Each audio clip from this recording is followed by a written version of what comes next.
Where are we at now? We're at Emma Frost and Scott Summers' house. They're really popular characters, so we came here first.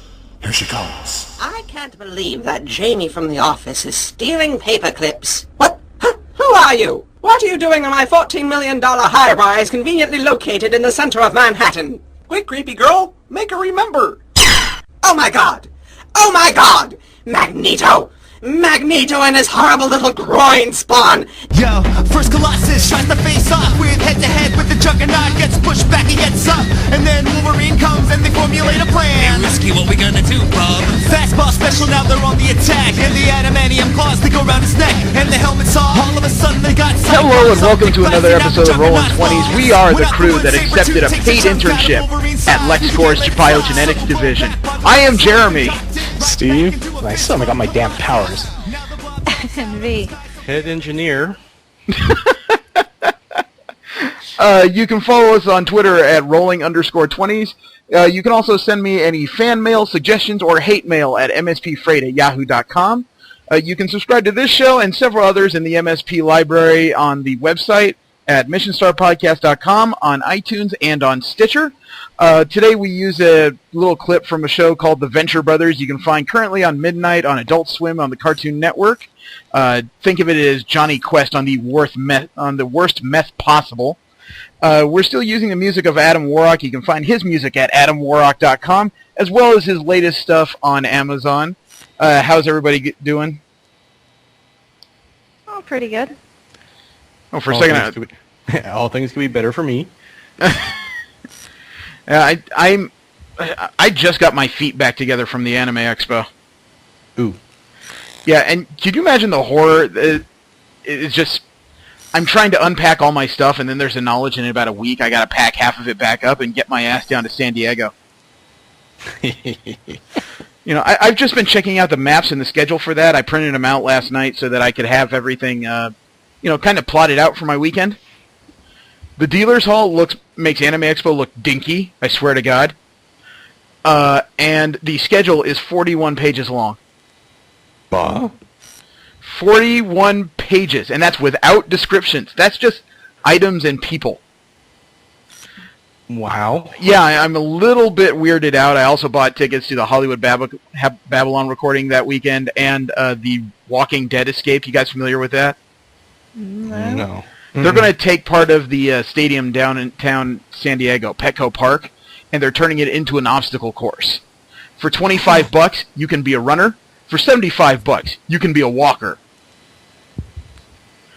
Interesting. It is what it sounds like. I bought a $20 spectator just because, I need to be able to watch, take pictures, and I don't think I want to be caked up and make up for an evening and really that busy for 5 hours. But I am very curious to see where this goes. This sounds wonderfully creepy. But in the meantime, I owe an apology to everyone out there. I know that the show we were supposed to do before the sex talk was more pop culture profiling. Unfortunately, after we recorded the show and as I was trying to cut everything together, I found out that the first show we recorded turned into nothing but a 5-second tone, basically, of an MP3. So, long story short, just about all the characters we came across, the ones who looked normal, were very lucky and very likely to get away with whatever the hell they were thinking of doing. Although we may have to revisit Toad, because for some reason, that turned out to be one of the more interesting subjects we had that week. Yeah. I'm not surprised. I had actually, I looked up his powers on Wikipedia, and I was like, ooh, that'd be fun to talk about. Yeah, but although I think after the sexuality conversation, I think that should be a regular part of the profiling, because that's half of the interest, is trying to figure out how these people would have actual personal lives if they didn't have supervillains to fight. Right. But in the meantime, yeah, Anime Expo is over, and there is drama abound surrounding it right now. The head of the cosplay division, he was escorted off the premises on day 4. Ooh. Oh? Whoa. Yeah, the thing is, the reports vary, because somebody mentioned it on cosplay.com, and Mark Perez has been very active there lately. He said that there was some word that this guy was putting out a coffee can, soliciting tips and taking them, that his department had mismanaged prizes, that some winners of the Masquerade received only 2 old books of Cosmode in a bag. And for anyone that's gone to Anime Expo, you know that the prizes are usually much more substantial. Because Mark Perez spoke first, this guy decided to rebut on cosplay.com. His post has been taken down since then by himself because he's busy amending it. Apparently he's passing it by several people, including a lawyer and people to corroborate. Here's the man. Okay, do you still hear me okay? Yes. All right. Here's the funny part, though. I got a copy of it that somebody was nice enough to save, and I read through the whole thing. According to what this guy says, the cosplay department was so micromanaged by Mark Perez and one of his subordinates, Allison McKnight, that they just had no room to move. Their budget was appropriated before for photo backdrops before the convention started. He says that Allison McKnight was in charge of getting the prizes, and if it wasn't for the cosplay division, like basically begging some vendors around acts, they wouldn't have had much of anything to give. So it's turning into a real he said. Unfortunately for Anime Expo, the statement by the cosplay division head is very detailed, complete with pictures. Ooh. Yeah, so, I mean, if he has even one or two people to corroborate it, this would make the senior management of Anime Expo look basically like tools. As if they haven't already, but, I digress. Yeah. But at the same time, okay, now he was escorted off the premises. He wasn't arrested or anything, right? No, they accused him of some kind of malfeasance and basically dismissed him before the convention was over. Although, it did come out that apparently division cosplay heads in Anime Expo do not last long since the mid-90s. Taking that position, a lot of people take it on and try and work it, but it turns out to be the kiss of death as far as their career within the SPJA. So, it's all grain of salt right now. I'm trying to figure out if I want to take what I've got and post it up for other people to read, considering he's amending this statement right now. But I will say, it was a long read, and it was very enlightening, and unfortunately, what he said about Allison McKnight, which is the woman who made that I didn't rape your baby comment on Facebook. Oh, right. His comments basically fell in line with what other people discussed about her already, so that leads, in my mind, that lends credence to this guy. So, I would say share it. Yeah. Yeah, it's going to be interesting to see where this goes in the next 3 months when board elections come up. Yeah. So I mean, if he was smart, he should have definitely documented everything. And if he did, if that's why he's getting a lawyer involved and so forth, then he's probably got a pretty good case. No, as far as this statement isn't. This statement isn't just disgruntled rambling. When I say documented, he apparently kept a ledger, and his statement went all the way back to October of last year. Oh, yes. So I'm talking details. Basically, ever since he took the job, he's been keeping ledgers. Smart man. Yeah. But, man. If you want my full opinion on it, I did lay it out pretty cleanly in the Conover podcast this week. Because of the different time schedules, I recorded with one of the heads of this website by ourselves, and it's a lot of opinion, but it does look like dark days ahead for Anime Expo. That's, like I said, opinions. I could be proven wrong if they can come up with a hell of a lot of money or cost cutting, but so far it doesn't look like it's in the cards. So we'll get right into. We got together to talk about the first volume of the semi-independent book Kick-Ass. I'm sure we'll get into how that differs rather wildly from the movies. Yeah. Oh, Yeah. wow. Well, I mean, that was a brutal read. The first half is the same. Yeah. Similar. Very similar. Well, we'll get into that chainsaw pretty soon.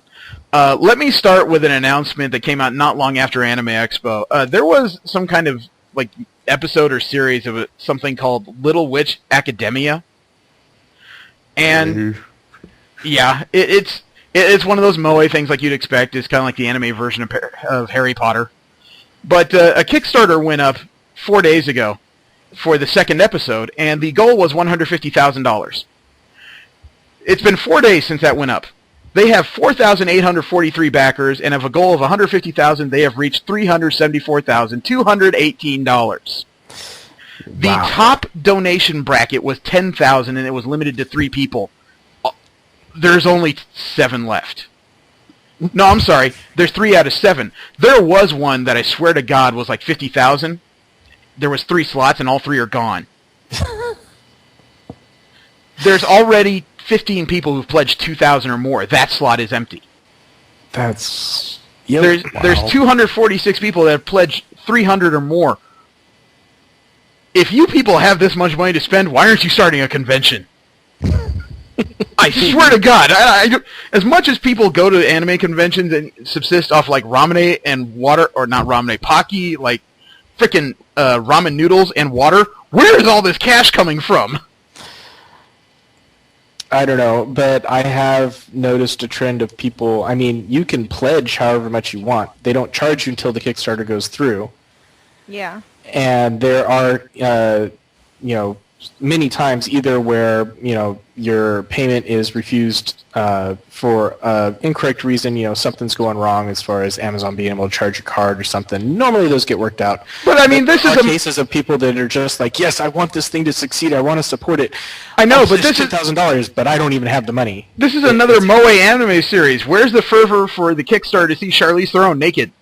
I don't think that's legal, so... Where's my councilman? I need to talk to a politician. Well, if she does it. If she does it, you'll do it? What? I didn't say that. Well. Damn it! Frickin' Jedi powers don't work. I knew I went to the wrong booth. Has anyone here seen the Man of Steel movie? Yes. Yep. Not yet. Wow, what did you guys think? I have trouble trying to convince myself to go. Honestly, I thought it was far superior to the one that they did previously. I was a little upset when I heard that they were going to do yet another reboot of the entire series. It had its problems, but overall, I enjoyed the movie. Would you tell me, a guy who's not a Superman fan, to go out and watch this? I would. No. No. Oh. Not unless you really want to.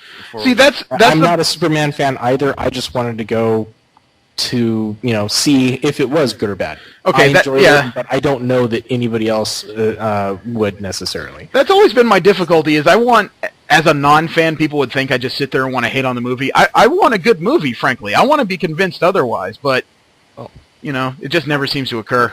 Yeah, when I watched it, all the way up until we put on the title, it's actually a very good movie. When you put the tights on and just nah.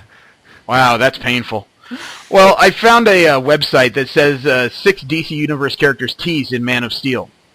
So apparently they are taking a page out of Marvel's handbook when it comes to movies and giving Easter eggs to things that may not apply. One was the LexCorp building that was seen in the background during a scene. As well as a tanker truck. Fuel truck, yeah, tanker truck. Yeah, there was, during apparently a scene in space, you found a Wayne Enterprises emblem on a satellite. Yeah, I totally missed that. Yeah, me too. Okay, there was mention of Star Labs, which is a place Cyborg was, hatched or built or whatever you want to call it. Missed that one. When Superman is flying through Metropolis, you can see the sign of Blaze Comics in the background. That's the comics company that was run by Booster Gold. Yeah. There was a scene where Superman comes across an old Kryptonian ship with a bunch of cryo units, except one was popped open. They never really went back to what that was, but speculation means that could be Kara Zor-El or Supergirl running around free somewhere. And the sixth one was Carol Ferris. Yes, I saw that. Which I is point that one out to Steve. It is kind of a curiosity, though, that they picked a completely different actress to play her for this movie. I mean, maybe they actually heard what we said about the last one. Yeah, possibly.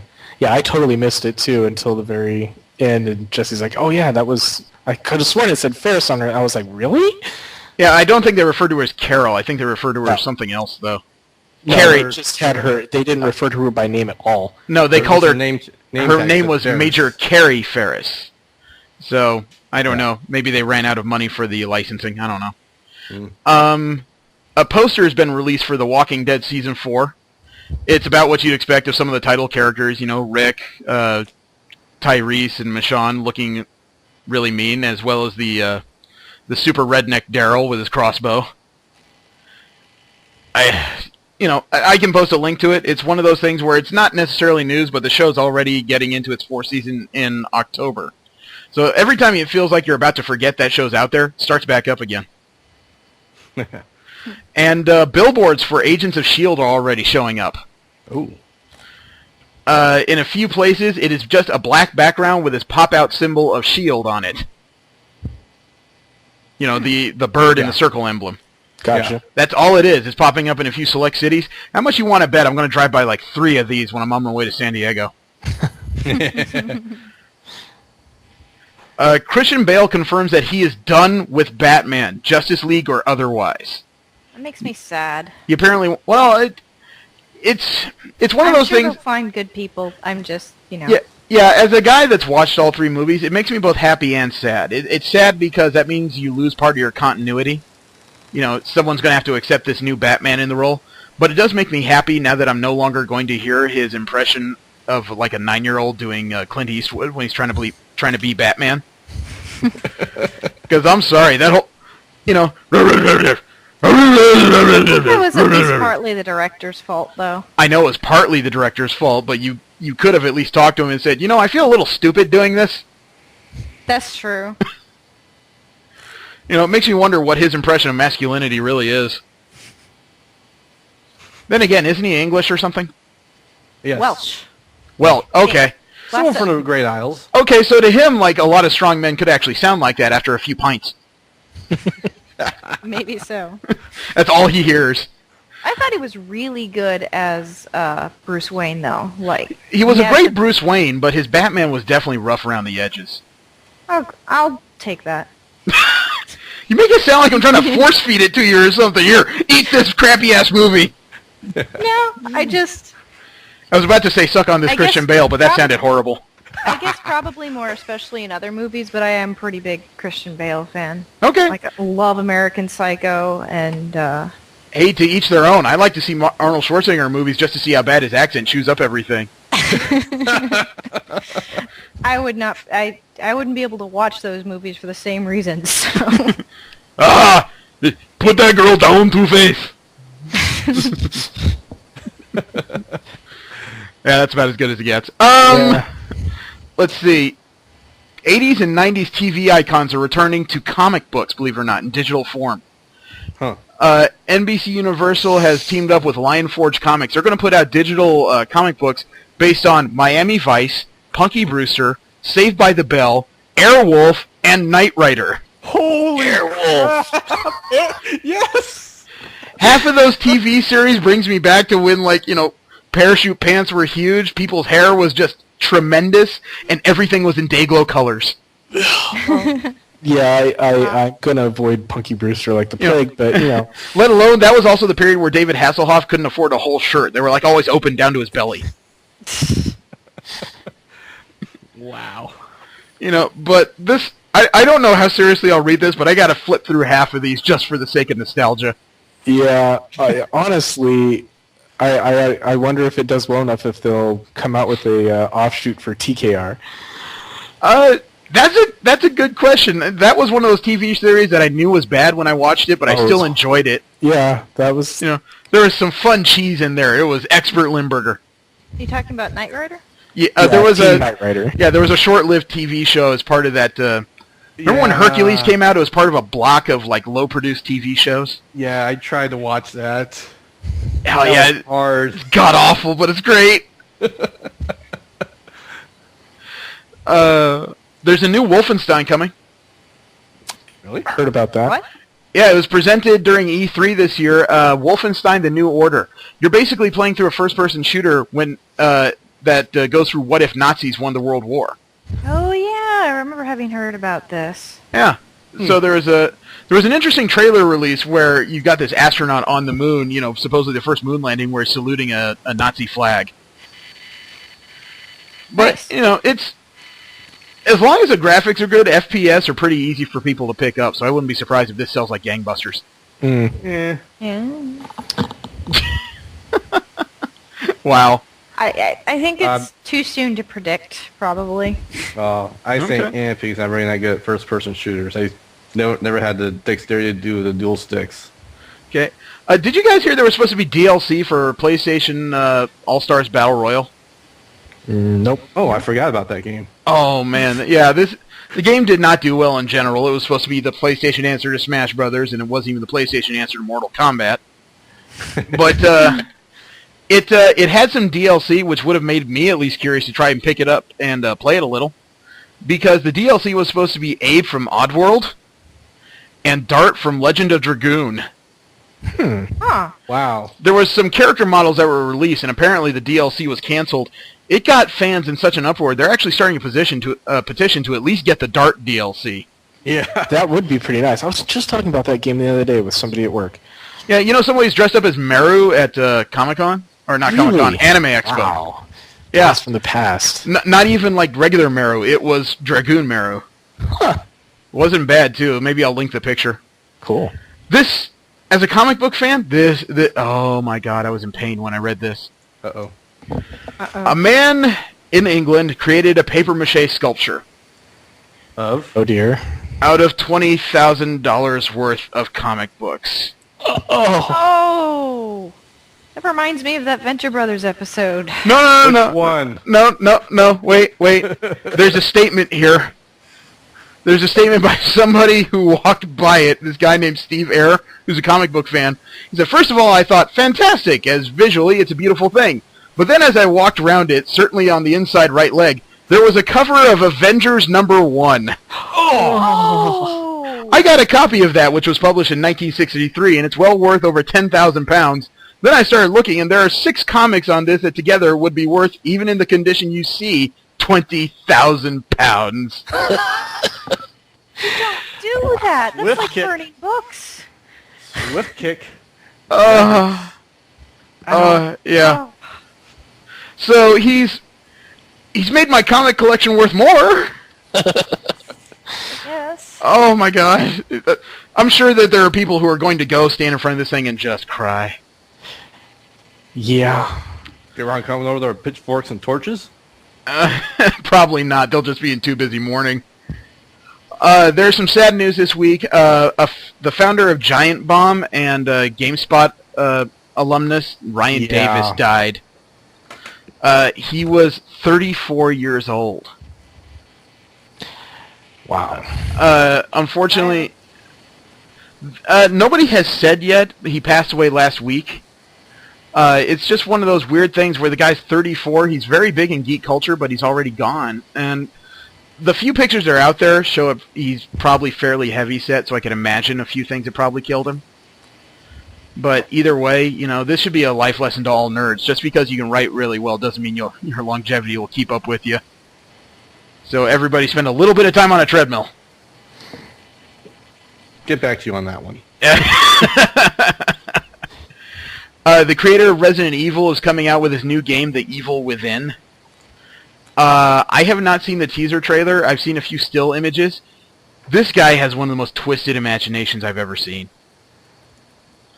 He's really trying to make video games that are just designed to make you wet yourself.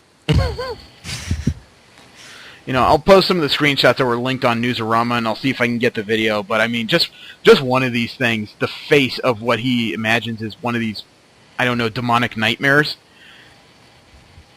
It's kind of like someone took a jack-o'-lantern, decayed it, strapped it around a skull, added some cartilage, and then let it scream at you. Oh, fun. Yeah, that's the best I could describe it without getting very graphic. In other convention news, does anyone know about the problems the creator of Dragon Con has been involved in?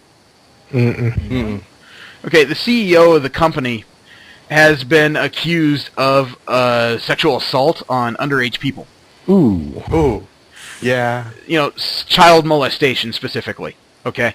And this guy has still been at the convention, and it's been such a point of contention. Several people were talking about boycotting Dragon Con, which is arguably the biggest geek convention in America, bar none. Well, as an update, 2 companies, Dragon Con ACE Inc. and Dragon Con Incorporated, or Dragon Con and Ace Incorporated have merged to form Dragon Con Incorporated.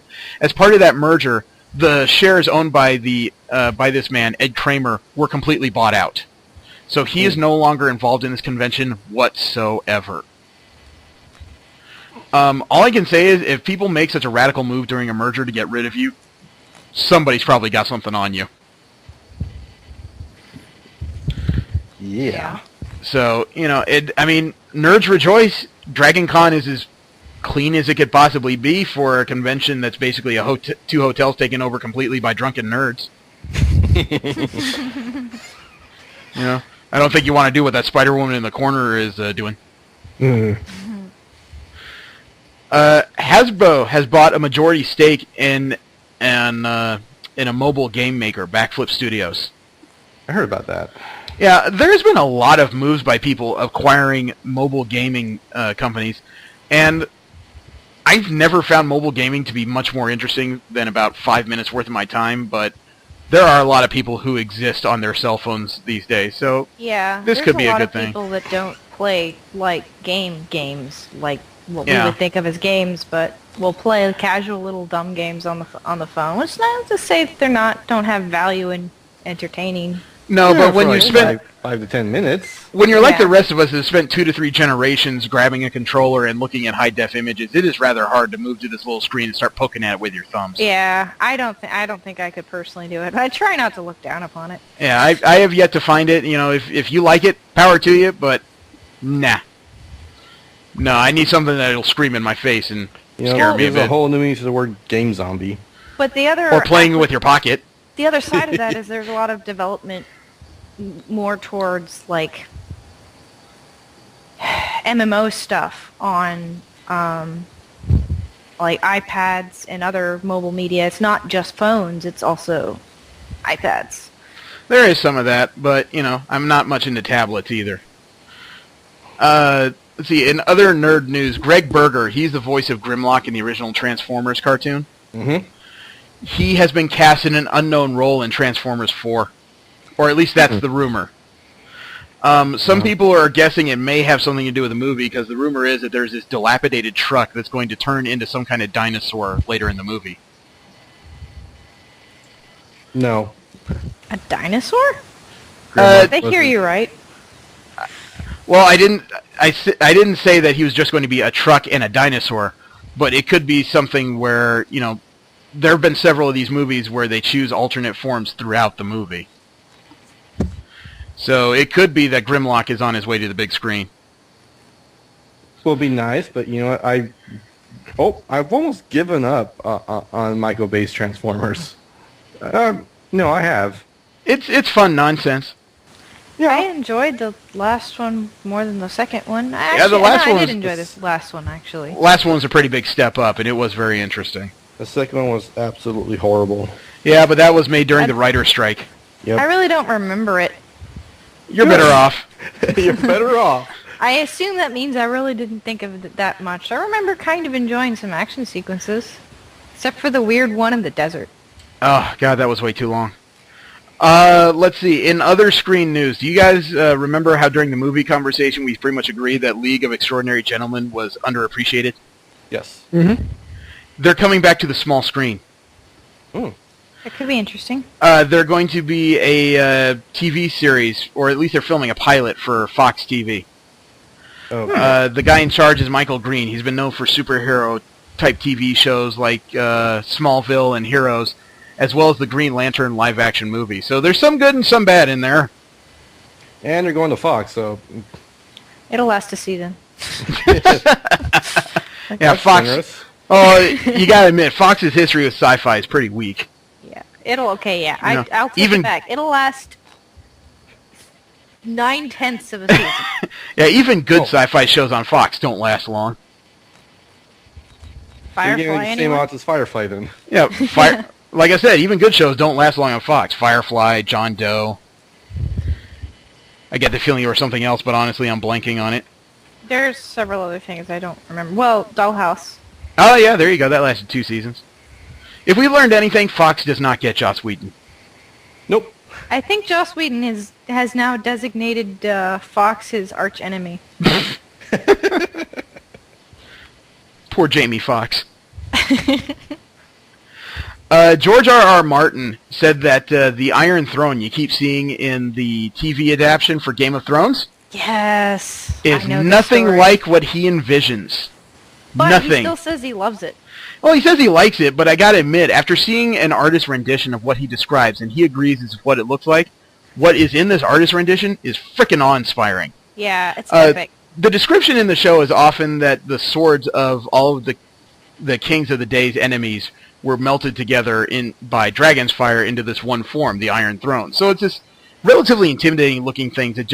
It really does look like a bunch of swords kind of jammed together and somehow stuck there. Yep. The one in the artist rendering is kind of like that on steroids. It goes all the way to the point where there's so many swords that they also form a dais of stairs leading up to the throne, which looks like this almost briar patch about 20 feet tall sitting behind whoever's in it. So that's intimidating to a new level. And it can cut you up. Yeah. Like, that's a whole thing they don't really touch on in the... Yeah, no one is having... I remember somewhere in the show, Joffrey does get a cut, but... Yeah, no one is having sex in this chair. You know, the ass grinding alone would be terrible. Ugh. In more general nerd news, did you guys hear that there's the first color pictures of an alien planet? No. No. Its name is really sexy. It's HD 189733b. 63 light years from here. And thanks to Hubble, we now have... or is it thanks to Hubble, or is it thanks to something else?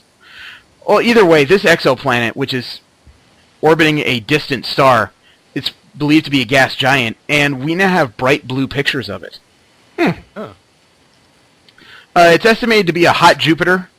It takes 2.2 Earth days for the planet to travel around its sun, so obviously it's hot.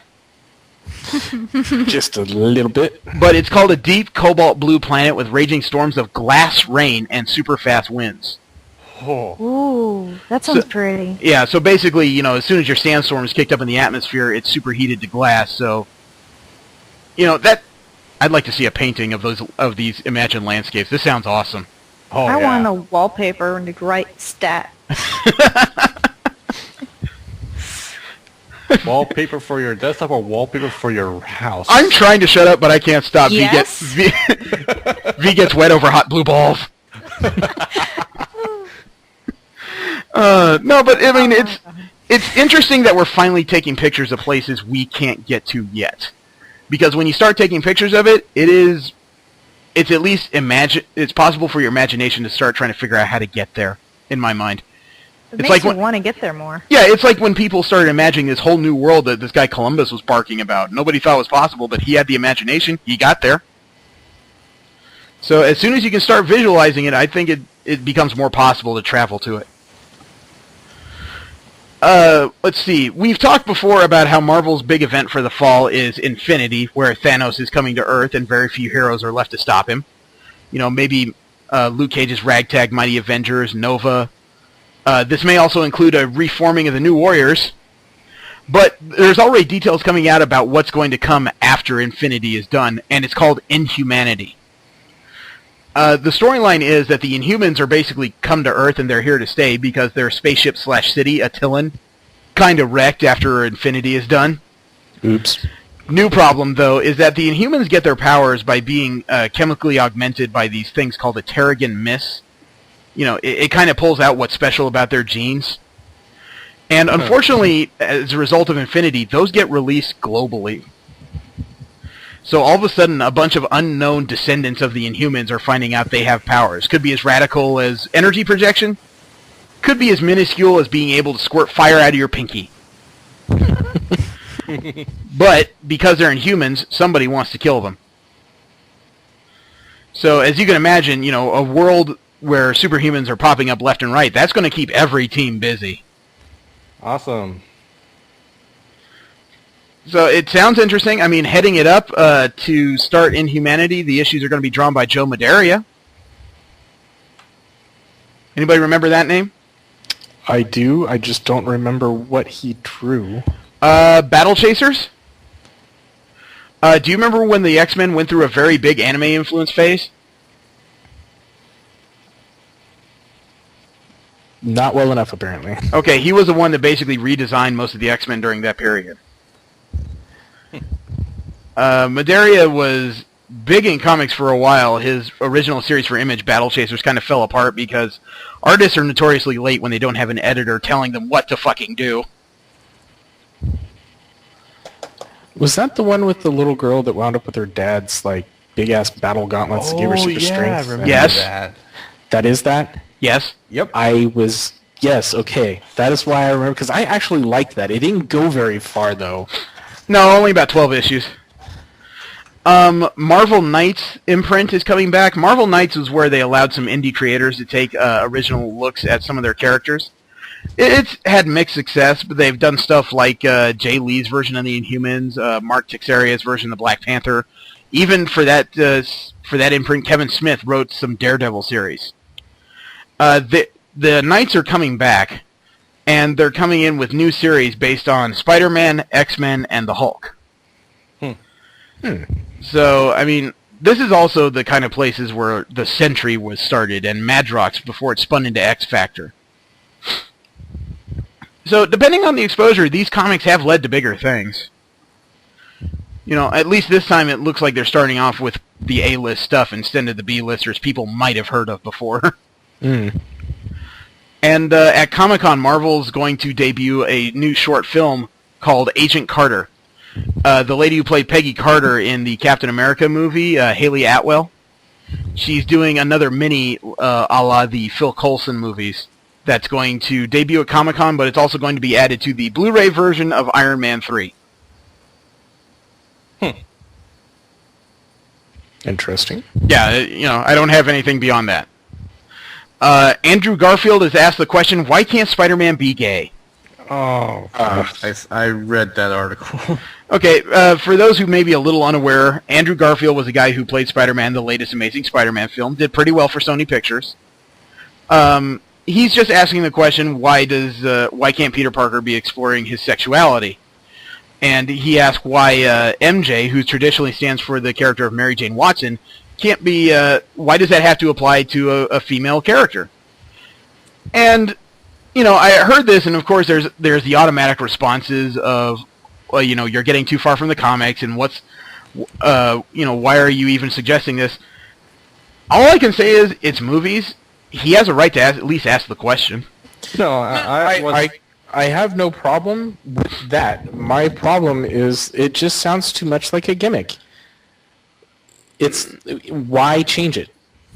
That could be question. That could be true, but I mean, to be honest, this would be the one place. Publicity for me.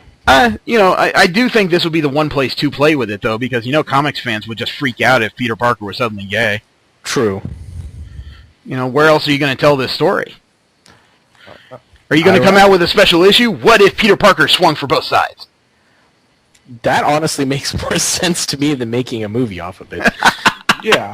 It would at least be cheaper, and if you struck out, then you wouldn't be losing quite so much on it. What if Peter Parker and Wolverine weren't fighting in the corner?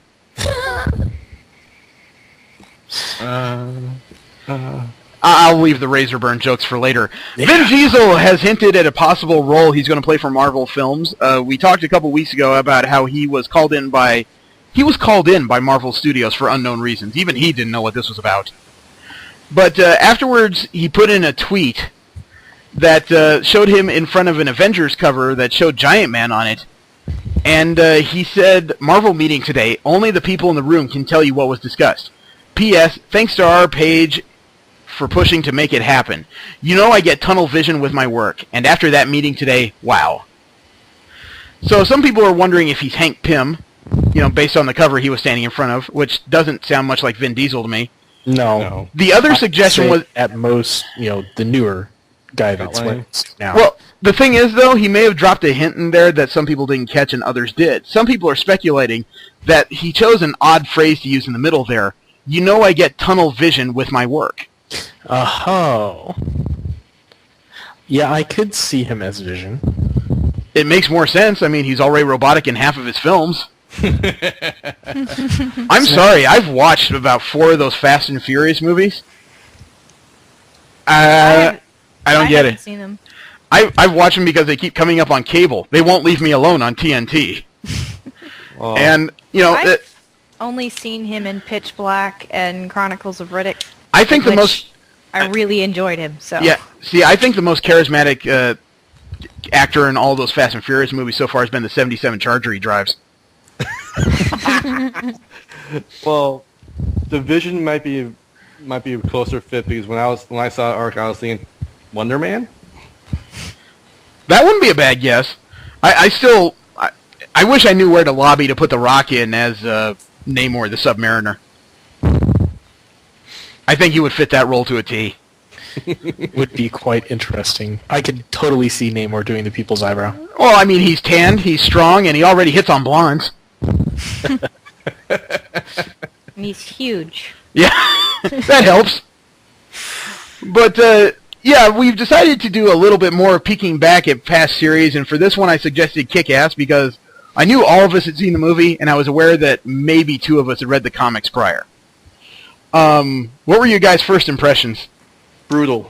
Yeah, it's brutal. Yeah, it was definitely...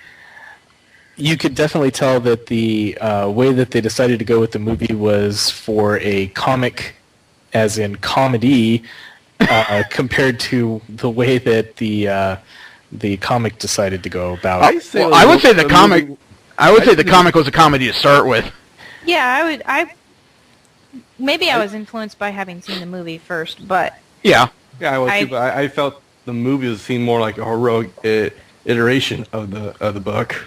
yeah, whereas the book is more like, we're kind of morons. Yeah, to those of you that have not bothered to either read it or watch the movie, Kick-Ass is a story of a world with 0 superheroes whatsoever. But of course, like this one, they have comic books, they have influences, superheroes are stories. And one kid, at one point, decides to buy himself a wetsuit, put on a mask, and try to be a superhero. And that involves just about everything you can imagine. It works, but it really doesn't work. And the movie puts an interesting spin on it because it does go very big into the narration and the possible motivations of who wants to be a superhero. The comics has a little bit more to it because, unbeknownst to this kid, there's other people that have already had the same idea, but they've been training at it for years, whereas he picked it up on a lark. And they determined that the only way to really be a superhero isn't to tie them up, leave a note, and leave them for the cops. Their version of superheroics is shoot them in the head, stab them in the gut, and move on. So, as you can imagine, the movie was relatively violent. The comic book, given a chance for people to draw this to an extreme, is extremely violent. Gory. Gory? I don't think gory is the word for it. I mean, you could almost imagine someone dancing in this shite, man. We're talking about, classic 1980s horror films gory. I would say classic 1990s Arnold Schwarzenegger film gory. Somehow it always gets back to the Austrians. But,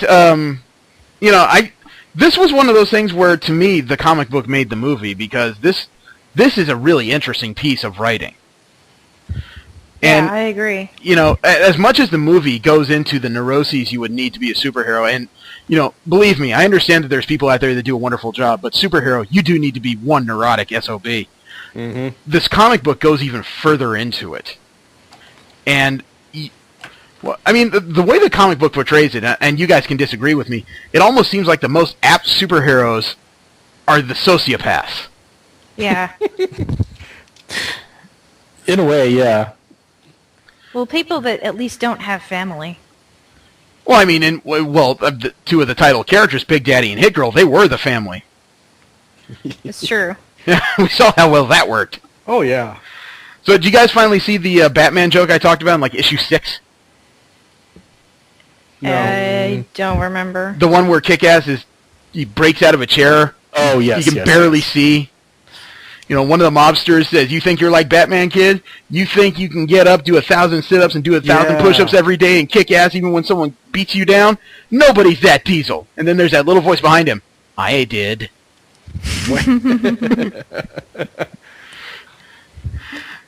But, I like this version of Dave Lewinsky because he is the perennial nerd, basically. Yes. He is. Yeah. He is both. I don't want to say harmless, but he does largely avoid conflict. He dreams of a better world, like a lot of us do when we're being put upon by people who think themselves better than us. And he wants to try to help people in the worst possible ways, and he finds a way to do it, but it does go down like you'd expect for a person with 0 training and a lot of ideology.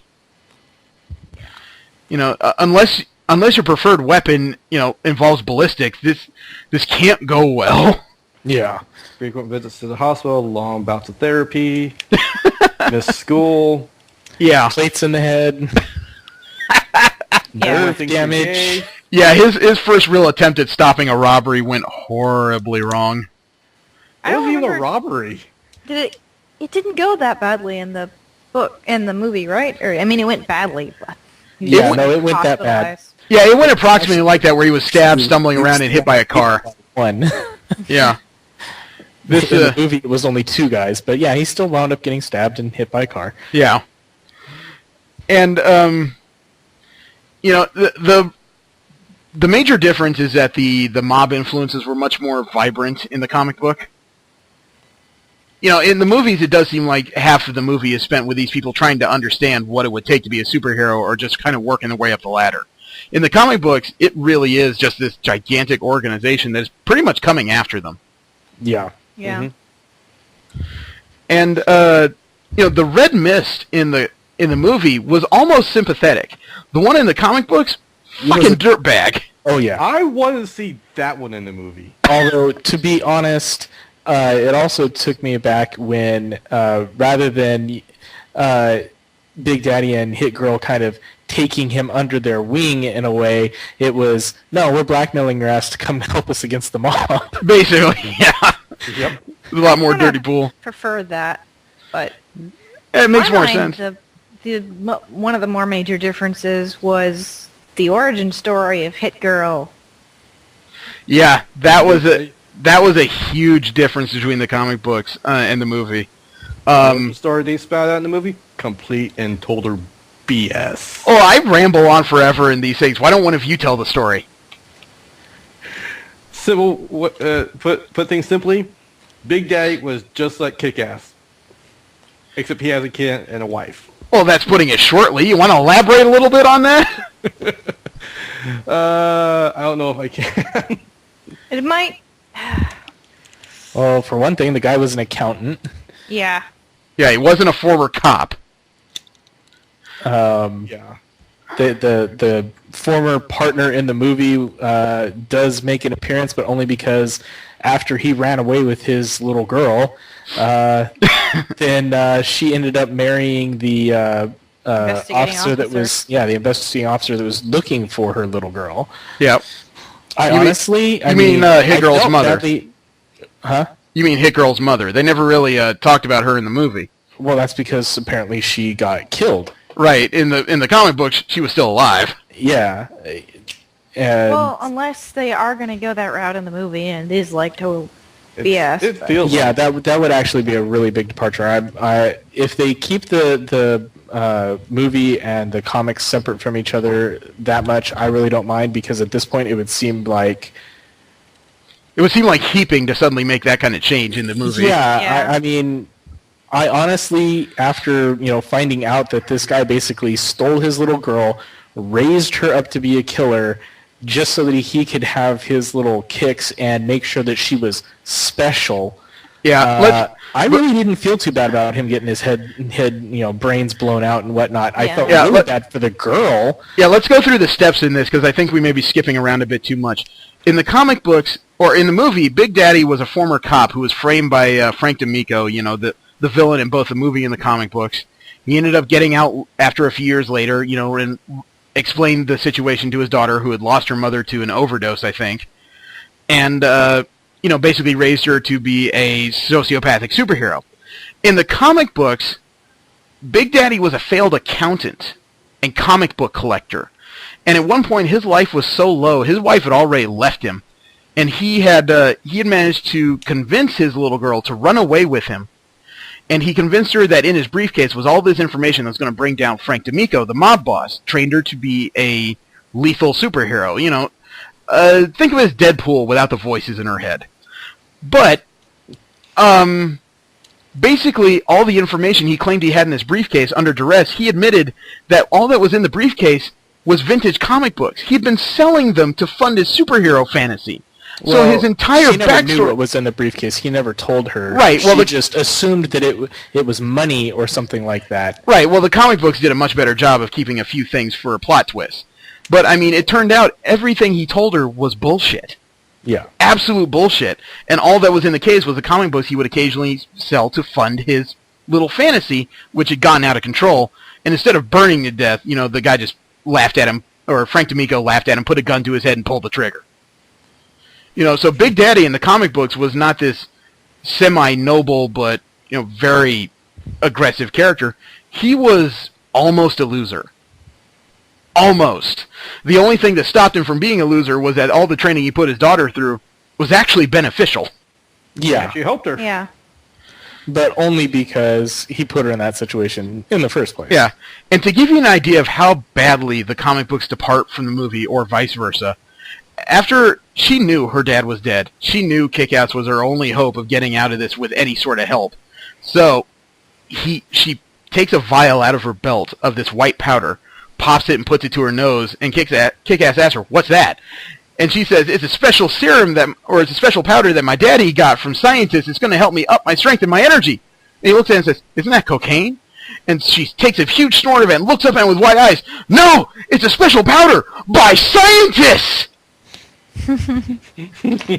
I couldn't tell if that was sarcastic or not. No, it wasn't sarcastic. She was still buying her dad's bullshit.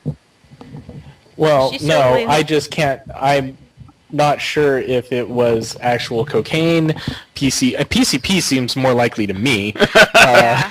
Well, this is But- before the age of Or it could be a placebo. Well, this That is too. this is before the age of that that face eating shit. What was that? Oh, God. Damn it! I was just Bath talking about salts. that the other day. This is before bath salts. Yes, Yeah. that's it. Oh. I can't believe I forgot that name. That face eating shit. That sounds so intelligent. But I do think that she was drugged, obviously, and I do think he fed her a line of crap because she was supposed to keep that as a last resort, and she used it. Right. But also the idea that as soon as she's whacked out of her mind, she turns around and says, "Now open the Hello Kitty backpack." That sounds a little bizarre. And what does she keep in there? Frickin' flamethrower. How do you fit? Those, Portable hole? those 10 guys waiting for them didn't stand a chance. Comic books and everything. I'm not going to ask. But I I think... was a little disappointed they didn't have the rocket launcher, though. Are you kidding? In the movie, I was looking for Hello Kitty. I was curious to see if that would occur, because that would have been the most twisted thing I've ever heard of.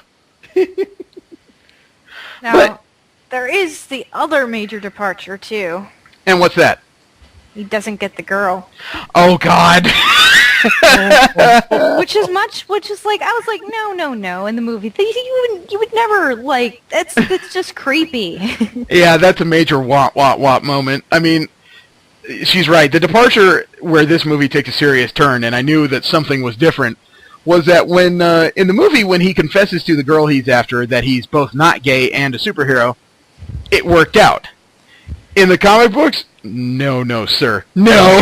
that was pretty horrible. I'd say the comic books work out closer to real life. When you admit to Yeah, her I that you've been agree. lying about your sexuality and you're also a closet superhero, I don't think she's going to be impressed. And just think of what they were doing when she thought he was gay. Yeah. Yeah, a little... Like, you little too don't open there. not feel violated about that. Yeah. Yeah. Well, here's the thing, though, too. That I don't feel one bit sorry for her because, to be quite honest, she was taking complete advantage of him. Yeah, You don't do that's that true. even with a gay guy. I'm sorry. That's I true. agree. It also didn't help that while he's masquerading as gay, she said, "If you were straight, boy," it's like, oh, thanks. But, not only did he not get the girl, but she pretty much humiliated him. If you remember at the end, he was getting, picture messages from her blowing someone else. Yeah, Yeah. well, he got one picture message as well as 15 abusive email or texts from her friends. Yeah. So, his social life was pretty much destroyed. What little there was prior, because this version didn't have much by the way of best friends, did he? No, he had four. Four that he hung out You with. still the three in the three. They're the guys that came up with the tunk curse word. Yeah, the tongue thing running through the series, that was a fun running gag.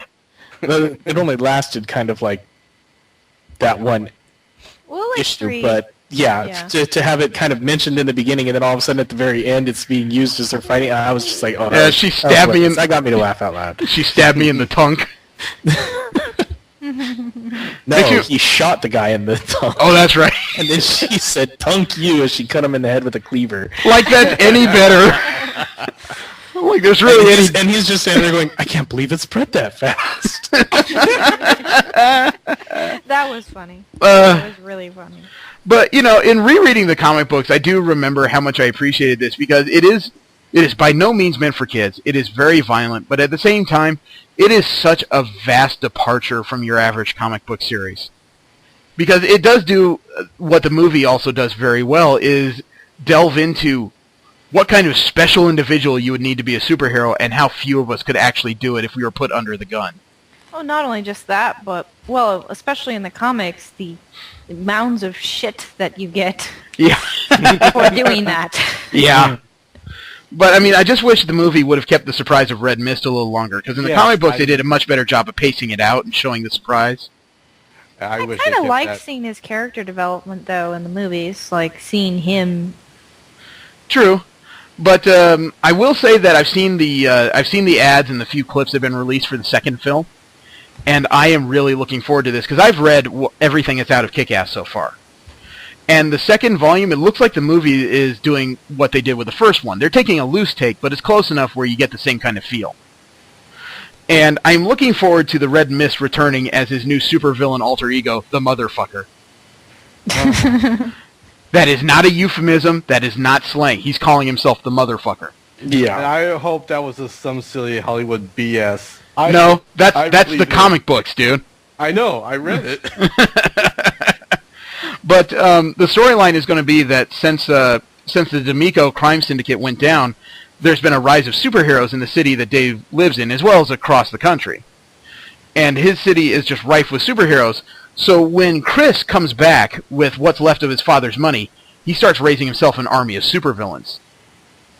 And that's, I mean, in this world, what that means is you take anybody with violent nature and you give them a gun or a bat and you cut them loose. Yep. But it is going to turn into basically an army versus army battle, and, you know, at this point in his career, it's not like Kick-Ass has a team to fall back on. Yeah. You know, obviously by the clips, he's going to meet one, but, you know, will they take him? That's the question. But, it's one of those things. Well, first of all, I want to find out, would you guys refer this series to other people? Yeah. Just the ones that can handle it. Yeah, honestly, it would be kind of like, oh yeah, you want to get started in comics? Here, read this. No, not at all. Yeah, It would be like exposing somebody that wanted to start watching anime to like Ninja Scroll. Ninja Scroll. Yeah, that one just leaps to mind because I know somebody that did that, dumbass. Yeah, but I do think this is a series for like long-term comic book fans, those guys that can appreciate where the plot holes usually wind up. This series does a good job at poking into those plot holes. Or people that don't like comics because they think it would. It's too kiddie. Yeah. Yeah, that's a good point. Yeah, podcast, you don't need too many words. It's okay. No, that's a good point. This is good for people who think that comic books are just, you know, geeky pastimes. This can appeal to general people. You know, grain of salt, though, because obviously you cannot show it to your underage cousins. Yeah. But, I do... Wow, I lost my train of thought. I would really bring this to someone who does argue that comic books just aren't a real entertainment medium. Yeah.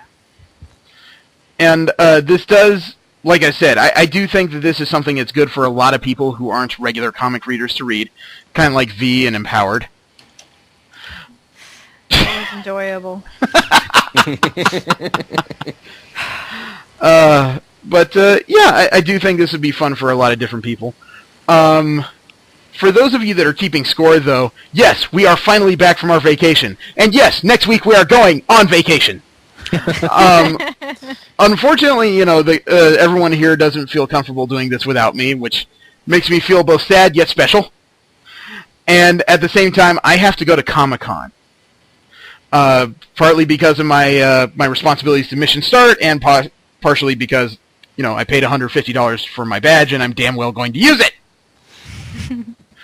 I mean, Christ, I'm holding a stack of paper in my hand of the 41 pages of schedule and 8 pages of maps that I had to print out. And I don't know where to start with this, frankly. There's 3 Stylin Online booths. You can start with a binder. You know, if I needed asshole comments, I could go somewhere else. But it's so much more convenient here.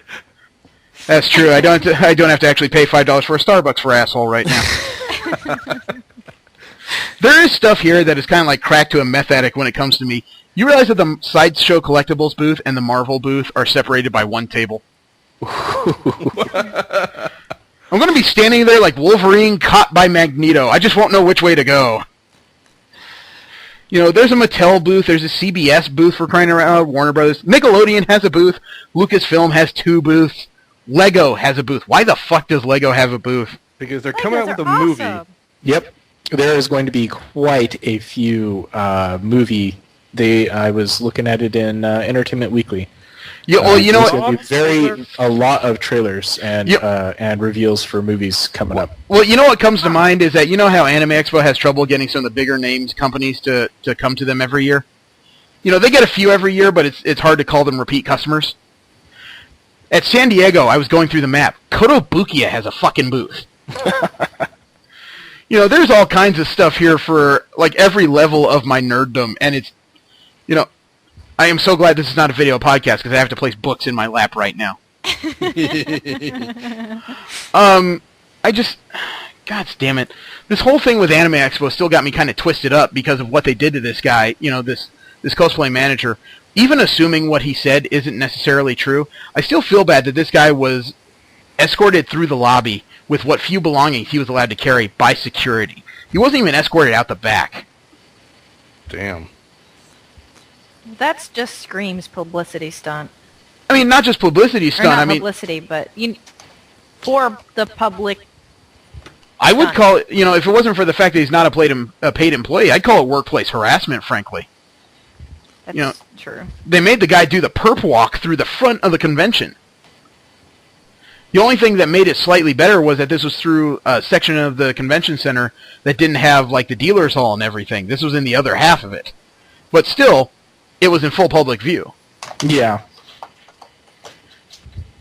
So I just feel bad. You know, I don't know if he did half of what they claim he did. I don't know if management did what they claim they did, although I'm leaning more towards this guy's side. But at the same time, to force somebody to go through that before the convention's even closed, that's fucking horrible. Yeah. But, you know, at least things are kind of... simmering down as far as I'm concerned. However, Steve and Jesse would know this. I know V wouldn't give 2 rats' ass either way.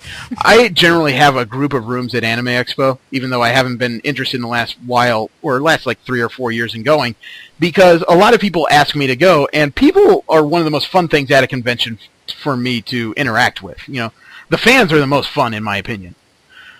Anime Expo's been over for less than a week.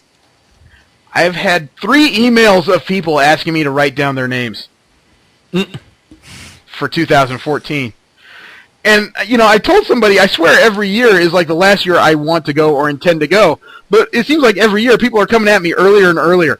Do you know the first email I got was the first day I was back at work? I'm not complaining necessarily because I love these guys. You know, these are some people I know personally and I've been with years prior. But it literally is, you know, you guys do know that you have at least 6 months to you know, relax, right?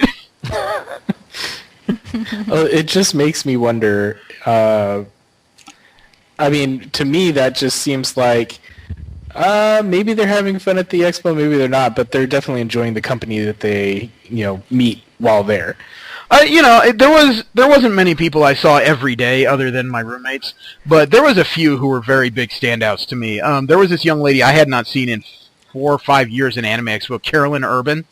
She came to, like, every dinner. She is, like, 22 years old. Ball of sunshine she is, okay? She is just happy and perky. She cosplays every day. She's one of those. And she was just interesting to talk to. There was also one of my roommates, Leah Stevenson, walking ball of sunshine. You know, unbelievable. She is the assistant manager of, like, a chocolate company. She keeps offering samples, and I keep telling her, no, bad. I've lost, like, 20 pounds. Stop doing this to me. And then there's my wife over her shoulder. Tell her to bring, like, twice as much. Don't do this to me. Saw Stacey Shore, who I hadn't seen in 5 years. She's this French-Canadian lady. She brought her 3-year-old daughter with her, just adorable girl, but every time she got upset at her daughter, she started, like, yelling in French, which is both frightening and disturbingly hot for some reason. When I mentioned that in the middle of the room, she suddenly said, "Pourriez-vous que la ce soir?"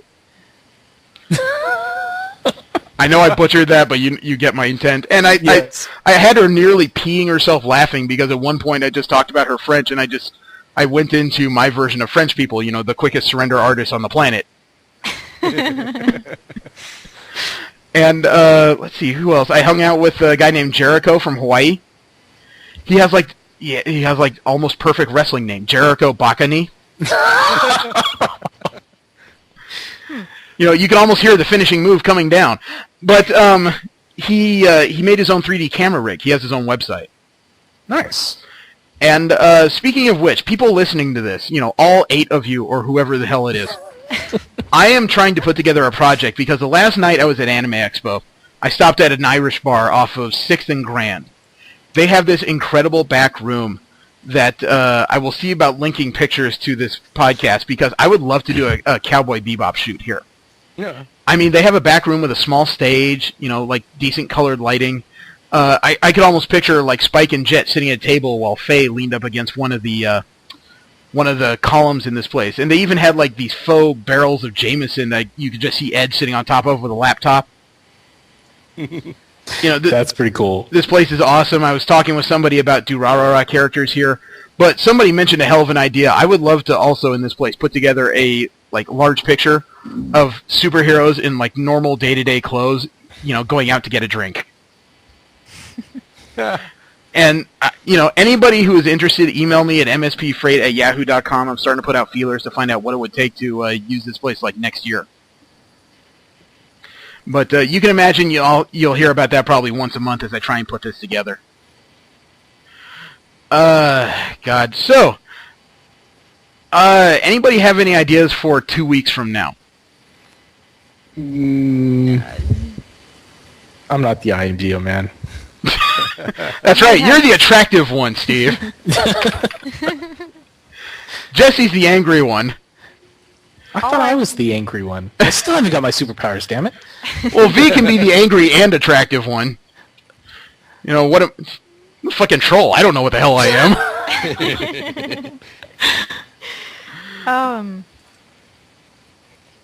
But I almost had an idea and it didn't come to me. She's too busy being angry and hot. Let's see. Maybe it's time we got back into some current series, because it's been about, a month and a half since we've really gotten into that. And comic books move fast these days. Mm-hmm. That is something I forgot to mention, is that the beginning, or the prelude to the Trinity War, DC's next big event is coming through, where the 3 Justice League teams are going to try to kill each other. Mm-hmm. I almost felt bad for what happened in Justice League 22. Justice League of America picked up a new member to deal specifically with Firestorm, the new Dr. Light. And this poor guy was apparently, he was kind of one of those guys that was cursed with his powers. He absorbs light unwillingly. He's always sitting in dark rooms because the lights cannot be on when he's around. And when he confronted the other, the Justice League, Superman's Justice League, he was the one who actually tried to shut the whole thing down. He was the one actually arguing, aren't we all just trying to do the right thing? We shouldn't have to fight. Then he got too close to Superman, who's a living solar battery, and absorbed enough power that he just sent this accidental, white-hot bolt at Wonder Woman, which made Superman freak out to the point where he lasered off Dr. Light's head. Oh. Ooh. And apparently, in the middle of this issue, it's revealed that Superman's being manipulated by someone. At the same time, there was that moment where I said... Wonder Woman? No, not Wonder Woman, something else. I think the Secret Society of Supervillains, or whatever they're calling it these days. But there was that moment where I said, wow, Superman actually killed somebody. Then they revealed in the same issue, it's a manipulation. It was like, piss. Okay, we're back to the same old, same old. Superman's easily manipulated. Who knew? He's a troll. And then at the same time, I'm kind of sitting there reading all this going, I feel bad for Dr. Light all of a sudden. That's pretty messed up that the one, hardcore villain in this whole thing is the one going, you know what? This is messed up. We're just trying to do the right thing here.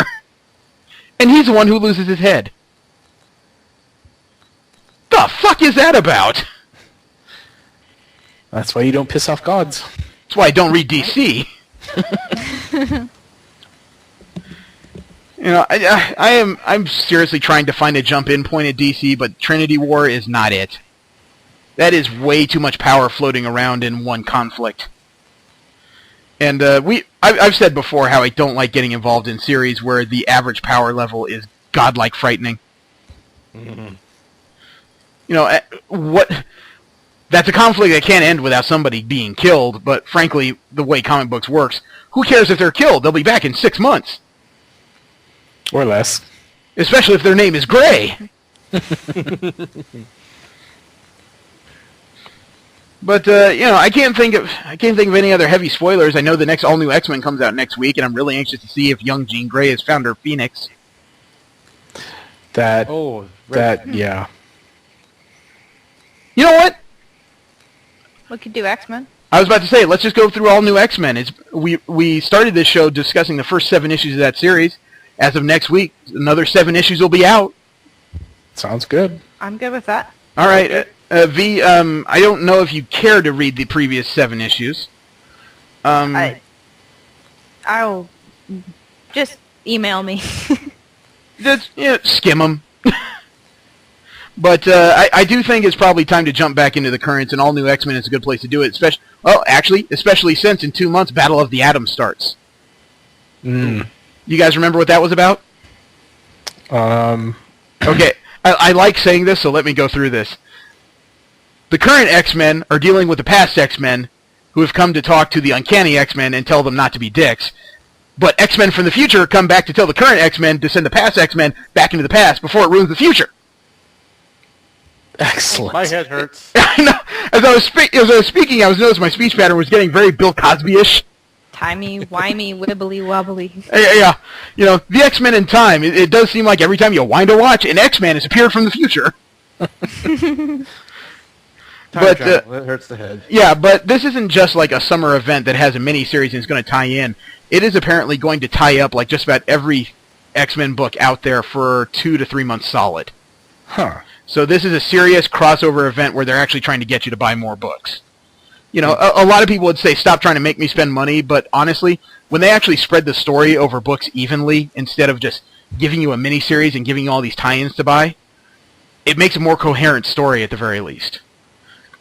I mean, think about what they did during the Fall of the Mutants, or Inferno, or the Extinction Agenda. Those were actual coherent stories. Mm. Then you come across things like Siege, and The Secret Invasion, which had miniseries, but then had all these other tie-ins that you needed to fill in the gaps as to what was going in these fucking regular series, or in the miniseries. So I kind of appreciate the spread stories a bit more. I think I just lost half of you. I don't know what the fuck just happened. I'm backwards 10 minutes. He's still trying to figure out the past X-Men for the future X-Men, talking to the current X-Men. Yeah, and somehow X Factor's in there. No, they're not. They're ending. Oh, damn it. I'm still sad about that, because X Factor was one of the most consistently fun books to read. The latest thing in there is Guido is Master of Hell. Really? Strong Guy is the Master of Hell after killing Wolfsbane's son. Wait, what? You have to read the series. Okay. In any case, so does that mean that Puck punched him to get out of hell? Quite possibly. I sense a retcon coming. But, so it sounds like in 2 weeks we will discuss, if not 8 through 14 of all new X-Men, we'll be discussing possibly the whole thing that's happened since, because, God, can you believe it's been like 4 months since we started this? We might actually have to recap. Oh, yeah. Isn't that a scary thought? We have history. It doesn't seem possible. I still can't believe I'm in a podcast, so. I still can't believe I'm married, so, go fig. That's a little late after 3 groin spawn. Groin spawn? That's my new favorite term. Jeremy's the one who came up with it, so I can't take credit. Actually, if you remember, Floating Hand Studios came up with it. Oh, that's true. As a matter of fact, I will put that at the beginning of this podcast since I don't remember using a clip. You'll find out where that came from and why it's so indelibly drilled into my mind. But yes, groin, sounds better than crotch spawn. There's something about that just makes it sound like cockroaches are attached to my balls. Chunky. Aw. Hey, at least I washed them, alright? Roaches are gone. Alright, so I invite you to roll with us again in 2 weeks when we discuss all new X-Men for the second time. I am Jeremy. Steve? No. Shall we try that again? No. No, we're going to try that again because we need a proper fucking sound off. Wake up! I invite you to roll with us again next... wow, okay, now I'm fucking this up. This is not going to be fixed in post. I invite you to roll with us again in 2 weeks when we discuss all new X-Men for the second time. I am Jeremy. Steve? Hitting the hazard button. And V. Fuck you, Jesse. Thank you very much. You know a nation's only good as its citizens. And if this is the kind of world we're living in, well then, raise a banner and close the gates and let the people see us declare a sovereign state. You know a nation's only good as its citizens. And if this is the kind of world we're living in, then raise a banner, put a hand on your chest, and declare yourself a citizen of Nation X. Hey yo, we don't want a war, but if you're